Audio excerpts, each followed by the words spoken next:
이 세상을 살아가는데 몇 백 년 사는 게 아니죠. 사실 우리가 이 세상에 사는 기간이 굉장히 짧습니다. 시편의 기자는 70이요, 80이라 그랬는데 요즘에는 100세 시대가 돼가지고 조금 더 살아요. 근데 더 살아봤자 120년 안쪽 저쪽이고 사실 100년 이상 사는 것은 별로 의미가 없는 것 같아요.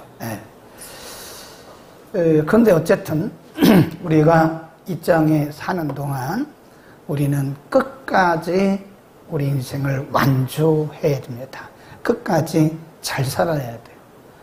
이 잘 산다는 말은 잘 먹고 잘 산다 그런 뜻이 아니고 하나님께서 우리의 수명을 정하신 기간 동안 하나님의 그 목적을 따라서 하나님의 계획을 따라서 우리가 잘 살아야 되는 거죠. 어떤 분들은 굉장히 열심히 살아요. 새벽부터 저녁까지. 그런데 어떻게 보면 하나님의 뜻과는 관계없이 그냥 사는 거예요. 우리 인생이 그렇게 살라고 하나님께서 우리를 이 땅에 태어나게 하신 건 아니거든요. 하나님이 우리에게 한 번 주신 인생인데 우리 인생은 반드시 나를 향하신 하나님의 목적과 하나님의 뜻을 이루어드리는 게 그게 인생을 잘 사는 거예요. 우리가 부자로 사는 게 잘 사는 게 아닙니다. 이 세상에 더 높은 명예를 얻는 게 그게 잘 사는 게 아니에요. 하나님께서 우리 각자를 부르시고 우리를 통해서 이루시기를. 우리가 성경에 보면 하나님이 후회하신 사람들이 있다니까요. 하나님이 사울도 세우시고 후회하셨고 하나님께서 창세기 6장에 가보면 사람을 지으시고 아담과 하와가 타락한 이후에 사람 지으셨음을 후회하셨다 그랬다고요. 그 다음에 우리 인간관계도요 끝까지 잘해야 됩니다. 우리가 일생 살아가면서 사람에게 받는 상처들이 굉장히 큽니다. 그게 뭐냐면 사람들에게 이렇게 배신당하는 거죠. 굉장히 친했던 사람인데 별것도 안 걸가지고 사람이 이렇게 갈라지는 거예요. 물론 인생을 살다 보면 그럴 수도 있겠죠.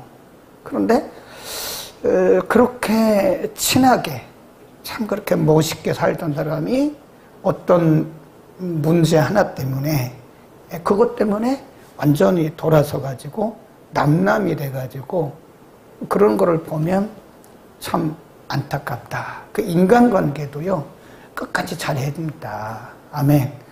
우리가 예수 믿는 사람들이 끝까지 인간관계도 잘해야 됩니다. 나는 기도만 한다고 그건 굉장히 억측이고요. 맞지 않아요. 그건 모순이에요. 정말 기도하는 사람들은 내가 헌신하고 내가 희생하고 그러는 거죠. 그래서 우리가 인간관계 하나님께서 맺어주신 인간관계 부부관계라든지 우리의 지체관계도 그런 거 아닙니까? 예를 들어서 물론 하나님의 뜻이 계셔서 교회를 옮기는 경우도 있겠지만 그 참 쉽지는 않겠더라고요. 우리 교회들도 보면 우리 교회 성도님들 중에서도요 20년 30년 오신 분들이 많아요. 사실 주변에 큰 교회가 없습니까? 좋은 교회가 없습니까? 저보다 설교 잘하시고 인격적이고 그런 분들 굉장히 많잖아요. 그런데도 이 의리를 지키느라고 이렇게 오시는 분들이 물론 하나님과 의리도 있지만 또 목사님과의 그 의리도 있잖아요. 그렇죠? 안 그래요? 있다고요. 그거 내 마음에 안 든다고 확 교회를 바꿔버리고 그러면 참 우리가 어떻게 마음을 주고 목회를 하고 마음을 주고 어떻게 우리가 성도 간에 서로 교제를 할 수 있겠나 하는 그런 생각을 하죠. 교회뿐만이 아니죠. 우리가 이 교회 안에서나 교회 밖에서 우리가 인간관계도요 끝까지 잘해야 됩니다. 사람이 언제 어디서 또 만날는지 몰라요. 그래서 진정한 인간관계는요 헤어질 때 잘 헤어져야 돼요. 서로 뭐 헤어질 일도 없어야 되겠지만 혹시 그런 일이 있더라도 우리가 서로 아름답게 마무리해야지. 사람이라는 것은 언제 어디서 또 만날는지 모르는 거거든요. 근데 원수지고 그러면 안 돼요. 특별히 우리 예수 믿는 사람들은 원수 맺으면 안 됩니다. 인간관계를 잘해야 돼요. 우리가 끝까지 잘해야 되는 것은 개인과의 관계도 있고요. 인간과의 관계도 있고 우리 인생도 있지만 가장 근본적인 것이 뭐냐면 우리의 신앙생활을 끝까지 잘해야 됩니다. 우리가 예수를 믿고 그냥 어떤 기간 동안 잘 열심히 하다가 이게 팍 꺼져버리면 그건 잘한 거 아니에요. 잘한 거 아닙니다. 그래서 꼭 이 신앙생활은 마라톤 경기하고 비슷해요. 그냥 너무 빨리 갈 것도 없어요. 조급하게 막 그렇게 할 것도 없어요. 다 하나님 앞에 맡기고요. 하나님이 길을 여시는 대로 가면 되는 거예요. 네. 그러면 우리가 끝까지 갈 수 있는 거거든요. 끝까지 가야 그 신앙생활이 멋있는 신앙생활이. 네. 어떤 분의 그 장례식장에 갔는데요. 제가 알기로 그분이 젊었을 때의 신앙생활을 한 분이었거든요. 그런데 섬기는 교회가 없는 거예요. 그러니까 담임 목사님이 오셔서 장례를 주례를 해야 되는데 올 사람이 없는 거예요. 그러니까 옆에서 교회 목사님 모셨다가 하긴 하더라고요. 아, 이거 신앙생활 잘못했다. 어떻게 담임 목사님이 없나? 내가 섬기는 교회에 담임 목사님이 없다는 것은 이건 잘한 건 아니죠. 예수 그리스도를 우리가 한번 믿기로 작정하고 하나님을 믿기로 작정했으면요, 우리가 막 일시적으로 뜨거웠다가 팍 식는 것보다는요, 그냥 꾸준히 가는 게 좋아요. 신앙생활 저도 마찬가지고요, 여러분도 마찬가지입니다. 네. 제가 오늘 다윗의 얘기를 잠깐만 하려고 그러는데요. 우리가 역대상 18장, 19장, 20장에 보면 역대상 잠깐 펴놓으세요. 20장. 역대상 21장, 19장, 18장, 20장, 21장, 22장인데요. 21장만 펴놓으세요. 근데 21장을 기준으로 해서 역대상 21장을 기준으로 해가지고 그 역으로 가는 거예요. 이제 20장, 19장, 18장 여기에 보면 다윗이 가는 곳마다 이기게 하셨더라. 여호와께서 다윗이 가는 곳마다 이기게 하셨더라. 굉장히 아주 뭐 승전고입니다. 19장, 20장, 21장이 다윗의 승전고예요. 가는 데마다 하나님이 이기게 하셨어요. 그리고 22장에 가보면요, 다윗은 피를 많이 흘렸기 때문에 하나님께서 너는 성전 건축 못한다. 내 아들이 할 거다. 그래서 이제 솔로몬이 성전 건축을 할 준비를 시키는 거예요. 다윗이. 그러면서 자기의 사비를 다 털어가지고 모든 걸 준비하고 솔로몬에게 영적인 유언까지 해요. 너는 이렇게 이렇게 이렇게 해라. 그런데 21장에 딱 걸려버렸어요. 21장에서 다윗이 큰 실수를 하고 말았어요. 그거 잘 보시더라면 성경도요, 그냥 막 무대포로 무작정 읽고 나가면 안 돼요. 앞에와 뒤를 잘 보셔야 돼요. 이 문맥이 앞에 장과 뒤에 장이 어떻게 연결되는가, 앞에 문단과 뒤에 문단이 어떻게 연결돼, 이런 것들을 잘 살펴가면서 성경을 봐야지. 성경을 그냥 막 읽어가면 이게 무슨 얘기를 하려고 하시는지 잘 모릅니다. 지금 다시 오르고 해요. 20장, 역대상 20장, 19장, 18장에 가보면 다윗의 승전고에 대한, 21장에 가면 다윗이 성전 건축을 준비하는 거예요. 근데 21장에 딱 걸려버렸어요. 뭘 했어요? 역대하 24장에도 같이 기록되고 있는데, 이게 뭐냐면 인구조사를, 인구조사. 한번 보세요. 21장 2절. 그 인구조사 안 해도 되는 거거든요. 근데 다윗이 왜 인구조사를 했는지 모르겠어요. 역대상 21장 2절 시작. 다윗이 요압과 백성의 두목에게 이르되 너희는 가서 부엘세바부터 단까지 이스라엘을 계수하고 돌아와서 내게 고하여 그 수요를 알게 하라. 4절 시작. 왕의 명령이 요압을 재촉한지라 드디어 떠나서 이스라엘 두루 다닌 후에 예루살렘으로 돌아와서 백성의 수요를 쭉 세요.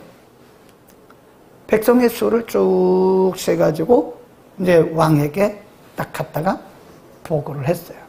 근데 그 하기 전에 요압 장군이 다윗을 말렸어요. 뭐라고 말린지 아세요? 거기 보세요. 3절 시작. 요압이 가로되 여호와께서 그 백성을 지금보다 100배나 시기를 원하나이다. 내 주 왕이여 이 백성이 다 아니니까 내 주께서 어찌하여 이 일을 명하시나이까? 어찌하여 이스라엘로 죄가 있게 하시나이까? 요압 장군이 말렸어. 이러면 안 되십니다. 이 나라가 다 왕의 것이고 백성도 다 왕을 존경하는데 뭐가 부족해서 왜 왕이 인구조사를 합니까? 인구조사한다고 하는 것은 자기를 과시하기 위한 거거든요. 응? 참 신기해요. 의아해요. 다윗이 이런 사람 아니라고요. 자기를 과시하고 뭐 드러내고 하는 그런 사람이 아니라니까요. 그런데 어째서 그런 생각을 했고 요압 장군이 그래서는 안 된다고 가서 막 또 말렸다고요. 왕이여 이러지 마십시오. 이거 하나님 기뻐하시는 일은 아닙니다. 라고 말했는데도 쳐라. 그리고 가서 빨리 하라고. 그래서 인구조사했어요. 거기 보세요. 그래서 하나님이 뭐라고 말씀하셨냐면 7절 시작. 하나님이 이 일을 괘씸히 여기사 이스라엘을 치심해. 그래서 쭉 내려가 보면요. 그래서 다윗이 잘못해가지고 이스라엘 백성들 온역으로 7만 명이 죽었어요. 온역으로. 질병으로. 근데 그 7절에서 뭐라고 그랬냐면 그런 모습을 하나님이 다윗이 인구조사하는 그런 모습을 보시고 괘씸하게. 근데 원래 원문에는 괘씸이라는 단어가 없어요. 근데 우리말 번역을 너무 잘한 거예요. 그 괘씸이라고 하는 단어를 우리가 원문에서 찾아보니까요. 이게 야라. 혹시 필요하신 분들은 써놓으세요. 야라. 그 말인데 한탄했다. 하나님이 마음으로부터 한탄하신 거예요. 다윗이 이렇게 안 해도 되는데 왜 이러지? 내가 모든 백성들을 다 주었고 모든 나라를 다 주었는데 다윗이 왜 이런 일을 하는 거야? 하나님이 근심을 하시는 거예요. 여러분 잘 생각하셔야 돼요. 우리가 하나님이 원치 않는 일을 하잖아요. 그럼 하나님이 우리를 아주 근심하십니다. 에베소 4장에 보면 너희 안에 계신 성령님을 근심하게 하지 말라고 그랬거든요. 하나님이 원치 아니하시는 일을 우리가 그렇게 열심으로 하면 하나님 근심하세요. 근심하신다. 그러니까 다윗을 보면서 이 신앙생활을 끝까지 잘해야 됩니다. 그래도 나중에 그 뒤에 가보면요. 다윗이 회개했어요. 회개하고 다시 돌이키고 솔로몬에게 성전 건축하도록 다 준비해주고 그리고 하나님 앞에 갔어요. 자, 그런데 오늘 본문에서 우리가 반드시 봐야 할 부분이 있어요. 다윗이 왜 이렇게 됐나? 왜? 그렇게 하지 않아도 되는 건데 욕심내도 되지 않은 건데 요압 장군이 말한 것처럼 다윗 온 나라가 다윗 것 아닙니까? 하나님이 다윗에게 안 주신 게 뭐가 있냐고요. 다 주셨잖아요. 근데 뭐가 부족해서 다윗이 이랬냐고요. 왜? 인생의 마지막에 가서 다윗이 이런 실수를 물론 회개하고 돌아오긴 했지만 왜 그랬냐고. 왜? 답이 몇 절에 있죠? 답. 퀴즈. 답이 몇 절에 있어요? 누구 때문에 그런 거예요? 그렇죠. 1절 시작. 사단이 일어나서 대적하고 다윗을 격동하여 이스라엘을 계수하게 했다. 그랬어요. 사단이에요. 사단. 사탄입니다. 이게 번역이 사탄이 맞아요. 사탄. 사탄이 다윗을 뭐 했다고 그랬어요? 격동했다. 격동. 사탄이 다윗의 마음을 미혹해가지고 확 사로잡은 거예요. 격동했다는 말은 막 휘저었다. 성령이 역사하잖아요. 그럼 우리 마음 가운데 평강이 있습니다. 틀림없습니다. 우리 가운데 성령이 역사하시는지 사탄이 역사하시는지는 우리가 알아요. 우리 마음이 안정되고 우리 마음에 평안이 있으면 이거 틀림없이 성령의 역사예요. 근데 마음이 불안해요. 누군가를 막 미워하게 돼요. 막 분노가 치밀어요. 네? 막 의심하게 되고 안절부절하게 되고 이게 뭐가 안정이 안 된다. 이게 사탄이 물론 다 그런 건 아니지만 거기에 어떤 심리적인 어떤 조건적인 그런 요인도 있지만 많은 경우에 사탄이 이렇게 격동시키는 격동 마음을 막 움직이는 거예요. 그 사람이 이상한 일을 하는 거예요. 네? 우리가 뉴스에 나오는 여러 가지 일들 보잖아요. 안 그런 사람인데 그런 일을 한다고요. 근데 그거 우리가 인간적으로 보면 저 사람의 성격이 그런 거야. 저 사람이 어떤 심리적인 무슨 이유가 있는 거야? 문제가 있는 거야? 라고 말할 수 있지만 그러나 우리는 기독교적 성경적 입장에서 볼 때 영적인 안목에서 보면 분명히 그 속에는 100% 다 그런 건 아니지만 사탄이 격동시킨 거예요.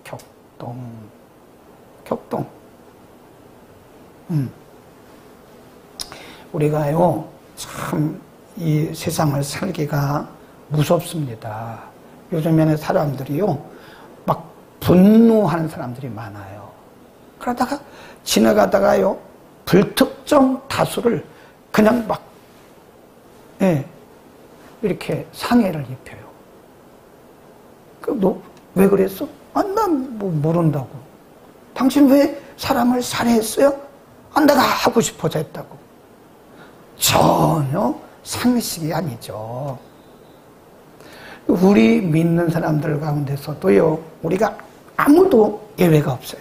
그래서 우리가 항상 우리 자신을 우리의 영성을 잘 돌봐야 돼요. 가꿔야 돼요. 다른 사람 얘기할 시간이 없습니다. 지금 내 영성이 다르게 말하면 우리의 마음밭이 꼭 화단 같아요.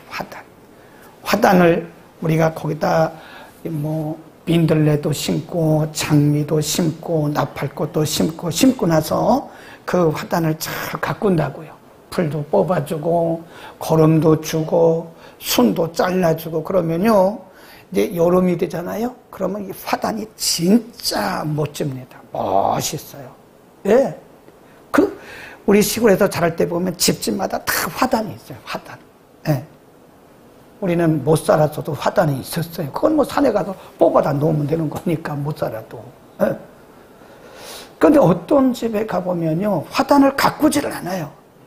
심어놓고 장미가 막 어떤 집은 가보면요 장미 넝쿨을 나무를 이렇게 꽂아가지고 지지대를 담아가지고 장미 넝쿨을 이렇게 아치형으로 탁 이렇게 해요.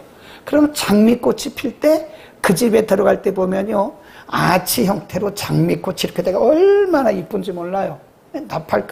나팔꽃도 말이에요. 그게 덩굴식물이잖아요. 그러니까 지지대를 이렇게 세워줘야 돼요. 이렇게 줄을 해서 타고 올라가도록. 근데 어떤 집에 가면 지지대도 없고 그런 줄도 없고 거기에 보면 막 그냥 잡초들만 무성해서 뭐가 나팔꽃인지 뭐가 민들레인지 알 수가 없어요. 그게 마태복음 13장에서 예수님께서 말씀하신 그게 가시덤불입니다. 가시덤불. 우리의 영성은 누가 해줄 수가 없어요. 누가 우리가 어떤 대형교회 나간다고 그래서 유명한 목사님이 목회를 한다고 그래서 그분들이 우리의 영성을 관리해 주는 건 아니에요. 우리의 영성은 내가 관리해. 내가 관리해. 도움은 되겠지만 영성 관리는 내가 해야 됩니다. 게으르면 안 돼요. 게으르면 안 됩니다. 그래서 우리가 끝까지 잘하기 위해서는 우리의 이 꽃, 마음의 화단을, 말씀을 잘 심고 또 자양분을 주고 기도하고 섬기고 이러면서 우리의 마음의 화단을 잘 이렇게 다듬어야 돼요. 잘 가꾸면요, 우리의 삶을 통해서 성령의 열매들이 주렁주렁 맺습니다. 우리를 통해서. 네? 우리를 통해서 성령의 열매들이 주렁주렁 맺어요. 대화를 해보면 압니다. 그거 100% 맞는 건 아닌데요. 이렇게 보면 마음이 가시덤불된 사람들은요, 그 말 속에요, 가시가 돋쳐 있어요. 네. 여러분 주변에 그런 사람 있잖아요. 대화를 하다 보면 아주 톡톡 쏘잖아요. 가시가 붙여가지고 말을 못해. 말을 무슨 말을 하면 이렇게 오해를 해가지고 왜곡을 해가지고 왜 그러냐고 그러고, 어이구 말을 못합니다. 말을 못 붙입니다. 근데 어떤 분들하고 대화를 해보면요, 참 대화가 잘 돼요. 아, 이것이죠? 이거 말씀하시는 거죠? 아, 이거죠? 제 생각은 이런데 혹시 이거 어떨까요? 이렇게 말한대. 그게 뭡니까 그게? 이런 사람하고는 이게 마음밭이요, 뭐가 된 거예요? 잡초가 우승한 거예요. 잡초가. 그래서 우리는 우리 영성 관리를 잘해야 돼요. 끝까지 우리의 신앙을 지키려면 그래야 됩니다. 제가 오늘 말씀하고 비슷하게 연결되는지는 모르겠는데, 그 틱톡에 어떤 영상을 어떤 분이 저한테 카톡으로 보내왔는데, 우리는 보통 겸손 그러면 내가 낮아지는 거를 겸손이라고 그러잖아요. 근데 진짜 겸손은 상대방을 높여주는 게 겸손이라고. 나는 그냥 있고 상대방을 높여주는 그게 겸손이라고요. 내가 막 낮아지는 그거가 아니라 실질적인 겸손은 상대방을 높여주는 거예요. 상대방을, 이게 겸손이라는 거죠. 근데 겸손하지 않은 사람은요, 자기가 높아지려고 그러지 상대방을 막 그러는 거잖아요. 일리가 있죠? 미랑 선생님. 그렇죠? 네. 일리가 있더라고요. 발상의 전환이더라고요. 겸손이라는 것은 내가 낮아지는 것도 있지만 사실은 상대방을 높여주는 거예요. 상대방. 네. 아멘. 끝까지 잘합시다. 우리 다윗처럼 그러면 안 되죠. 네? 우리가 잘 나갈 때 잘해. 잘 나갈 때. 하나님이 우리를 쓰시고 하나님이 우리를 축복하시고 하나님이 우리를 은혜 주실 때 더 겸손하게 더 잘해. 더 잘해. 네. 더 잘해야 됩니다. 오늘 새벽에도 말씀드렸지만 사람이 없는 게 아니에요. 사람 엄청나게 많습니다. 하나님이 김덕겸만 쓰십니까? 김덕겸 아니더라도 하나님 쓰실 사람이 엄청나게 많아요. 그런데 하나님이 우리를 써주시잖아요. 아멘.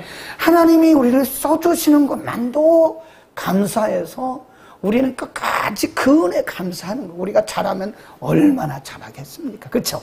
우리가 못하면 또 얼마나 못해. 다 거기서 거기에요. 인간은요, 제가 보니까 플러스 마이너스 얼마 안 됩니다. 그 표본 오차 안에 다 들어있어요. 잘해봤자 5 정도 잘하는 거고요. 못해봤자 마이너스 5 정도 못하는 거예요.